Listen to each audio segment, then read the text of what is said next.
Senior Professor Tudor Silva. Sir, you are from Department of Sociology, University of Peradeniya. Obtained PhD from Monash, Australia.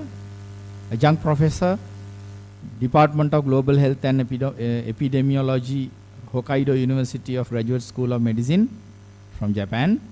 Visiting Professor, Viter College, USA. And Dean, Faculty of Arts, University of Peradeniya from 2006 to 2009. Visiting Professor, Bodwin College, USA, 2005. Executive Director, Center of Poverty Analysis, Colombo University, between 2002 and 2003. Visiting Research Scholar, Wellcome Trust Center for History of Medicine, University of College of London. Professor Tudor Silva also was awarded Fulbright Senior Scholar Award in the US 1992 to 1993 and Commonwealth Scholar Award, Monash University, Australia from 1978 to 1982. Professor Silva is going to talk to us today on enhancing professionalism in social sciences for national development. Floor is yours, sir.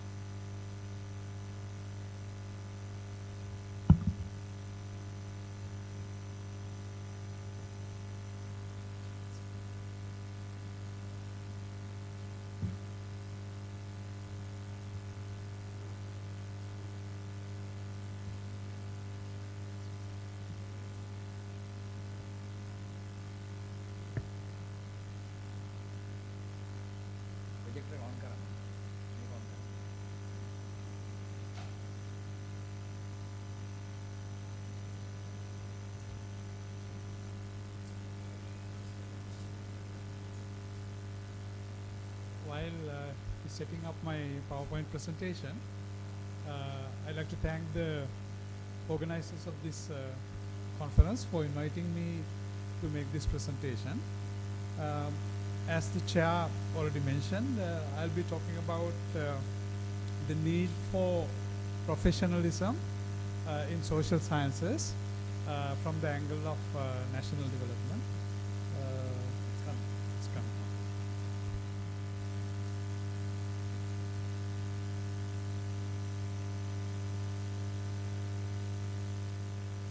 My presentation, actually I am going to make three related points. The first one is that social sciences have a critical important role to play in national development. The second point is establishing the right kind of professionalism is a prerequisite for mobilizing social sciences in national development. So I am talking about right kind of professionalism. I don't think all professionalism is good. In fact, there is a downside to professionalism that I will highlight in my presentation. And finally, establishing the right kind of professionalism in social sciences call for several interventions in training, career development, research funding, public recognition of social sciences. So these are the 3 points I want to make. In trying to put my presentation in context, we have to understand that Sri Lanka is in a post-war, generally post-disaster situation, because we also experienced the terrible tsunami. So in that kind of situation, actually social sciences have a challenging task because they have to understand what is going on in this post-disaster situation, and also what can be done to set the society on track once again. So this is where I feel we need to actually review and revisit how we go about doing social science research, teaching and training in our country. I have listed several areas where I feel that social sciences have a very important role to play. Economic and social development in broad terms, social harmony, as you probably know, is a huge problem in our country, not just in the war-affected areas. The whole issue of social justice and poverty reduction. Post-war reconciliation is actually a big task where social science inputs are very much needed towards guiding policy and programs. And of course, the good governance I'm scared to talk about this word because this word has been misused quite a lot in our country. Secondly, social sciences also have to play a big role in understanding and shaping responses to several emerging issues. Like I believe there are some people who are in public health also in this audience. We are experiencing an epidemic of non-communicable diseases, largely attributed to the behavior of people, what we eat, what we do, and what we don't do. Social science contribution is very much necessary towards understanding and responding to this problem. And we also know that we have a substance abuse problem in the country. Actually, our prisons are filled with those convicted of alcohol and drug-related offenses. So this is something that we need to address. We also experience a crime wave. There are huge environmental issues, deforestation, elephant-human conflict that some of you are familiar with. All of these require social policy formulation of policies which actually address these issues in an effective and efficient manner. What do I mean by inputs from social sciences? Actually, social scientists have to do objective assessments, not really assessments based on preconceived ideas, but factual interpretations and analysis, trying to understand the underlying social causes of various issues that I already mentioned. We also need a little bit of detached interpretation. So if you are part of the system of implementation, sometimes it is difficult to understand the social reality in full complexity. So you need to actually go back a little bit and then try to understand it from a distance. We also need a critical approach. I think social sciences are well known for taking a critical approach, sometimes too much. But I think critical approach has a place in social sciences. And also there is applied, we need to have applied orientation, not just armchair theorizing kind of social science, but actually social science that will help address and solve and remedy the problems in society. Now let me move to the whole domain of profession and professionalism, and what is social sciences as a profession. We know that social scientists can be researchers, consultants, activists, teachers, and so on and so forth. Actually, my own profession, my own discipline, sociology, has a fairly critical perspective on professions and professionalisms. It does not mean that sociology actually rejects professionalism, but it also tries to understand some limitations imposed by professions. Now, this definition says that professions have three main characteristics. One is that they involve a specialized training in a particular field like medicine or engineering. Secondly, there is a public recognition of certain autonomy on the part of the practitioners to regulate their own standards and practices. And finally, and for me this is the most important point, a commitment to provide service to the public which goes beyond the economic benefit to the practitioners. So there has to be a service orientation, service, desire to serve the public in professions. So this goes beyond the economic motivation. So they are not there to make money only. Actually, beyond the economic motive, there should be a service mentality.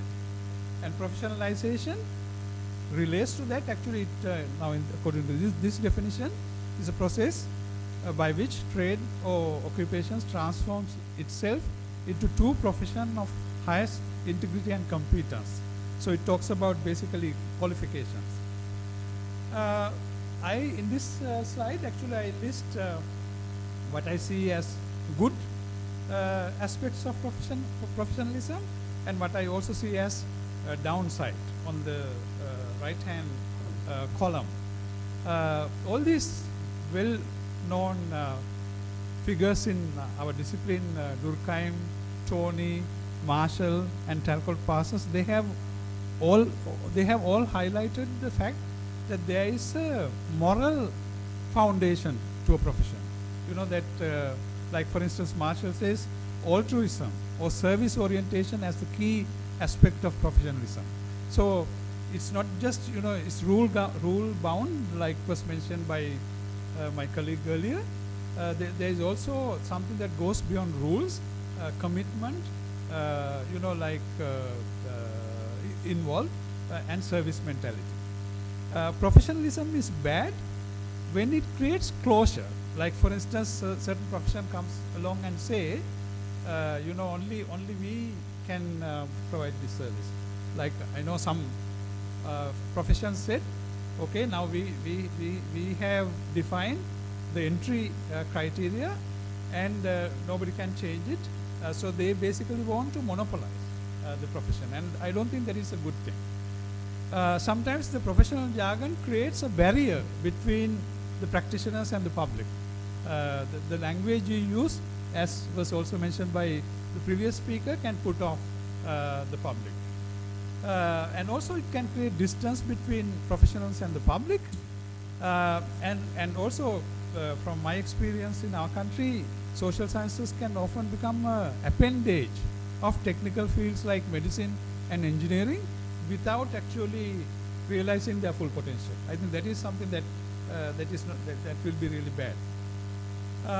Characteristics of a professional, of course, it includes all these you know, features like ethics, integrity, honesty, respect or respectability. So we have to do our professions in such a way that the public will actually value what we do.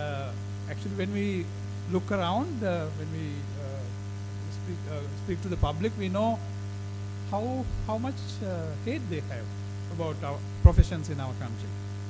That is because we have not really achieved the full potential in terms of being accepted by the public. I mentioned about right kind of professionalism. I have actually listed two sets of characteristics. The first side actually gives the professional competencies like skills people must have, and the second column gives the values and orientations that professions should have. The first column is quite easy to understand: objectivity, evidence-based, avoid value judgments, application of knowledge, bilingual and trilingual competencies. This is also, I think, very important. Whatever profession we are in, I think in our country, we should be able to speak English, Sinhala, and preferably Tamil as well. So this should be part of our training, no matter what subject we are in. I know in social sciences, you know, if you do have trilingual skills, you can make much more money than if you are monolingual. I think previously we mentioned about the problems of monolingualism. So this is actually reflected in professions as well. But our more difficult you know, task is how to inculcate proper values in professions, including social sciences. Ability to stand above parochialisms of various kinds, high degree of commitment for national development,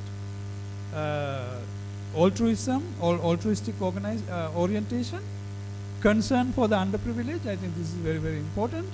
Avoid extremisms, accountable to the institutions as well as to the public. I think this is quite important to note.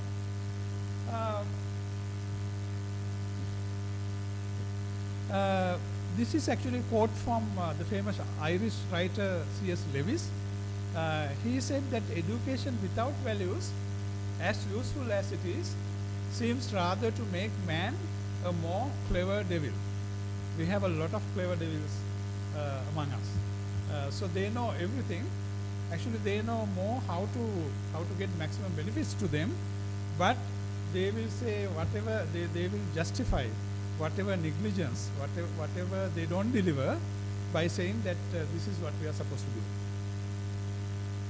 I thought I will also, before finishing, refer to the Buddhist framework. Actually, there is also a Buddhist framework about professionalism. Buddhism makes a very clear distinction between prajna and tanha. Prajna is basically knowledge, wisdom, insight accompanied by karuna. So there has to be a compassion, no matter what profession we are in. With knowledge, knowledge should go with some compassion towards whom we are supposed to serve. Tanha, on the other hand, is only, actually the proper Buddhist translation is thirst. We have a thirst to make more and more money, and nothing more, nothing less. So this is what we have to actually overcome if we are to serve the society. So finally, what is to be done for promoting right kind of professionalism in social sciences? 3 areas I already mentioned: training, professional guidance, and research funding. And I will make few points on each of these. Right kind of professional training I think is very important. I think community service has to be a very important part of training, particularly in social sciences. It should not be classroom teaching alone. The students or the trainees should actually spend part of the time in the community working with some people, maybe some disadvantaged groups, trying to help them, and we should assist them and give credit to them for whatever they achieve in this enterprise as well. And we need active professional bodies who are not only concerned about profits to the organization, but also how far their members deliver the services expected. We should certainly have professional ethics and language competencies, as I already mentioned. And also, enhancing professionalism means that we also should have the right approach. There should be debate and dialogue.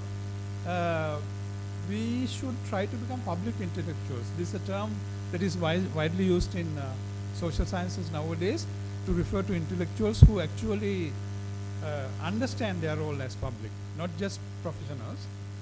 We need historically and culturally grounded approaches, balance between theory and practice, right mix of quantitative and qualitative research skills, and interdisciplinary approaches. Even though I talk about social sciences, there are vastly different fields like economics, geography, political science, history, sociology, and so on. But also I think increasingly it has become necessary for social scientists to work with other scientists, including like maybe engineers, doctors, and accountants, agriculture specialists. Only as a team actually they can provide a proper service. Finally, for professionalizing social sciences, I think we need local research funding. For the most part, social science research in our country is not funded locally. To the extent we have any funds, they come from outside. I don't think it's a good thing, because then we have no way to actually, if funding comes from within the country, then actually we can try to influence research priorities and guide them in a way actually which benefits the society. But that opportunity is not there, and we are seriously lacking in research culture in all the conventional universities, Open University. I don't know about Kotalavala Defense University. Research culture means that we actually ask questions all the time based on facts and debate, and we don't take things for granted. So there has to be we should read relevant literature, but I don't think that is there to the extent expected in our country at the moment. And there has to be institutional support. And finally, we actually need a social science research council, just like what our neighboring country India has. That is, there is government funding for research on critically important, high priority national issues. But we don't have this kind of research funding in our country. So with that, I will end my presentation. Thank you very much.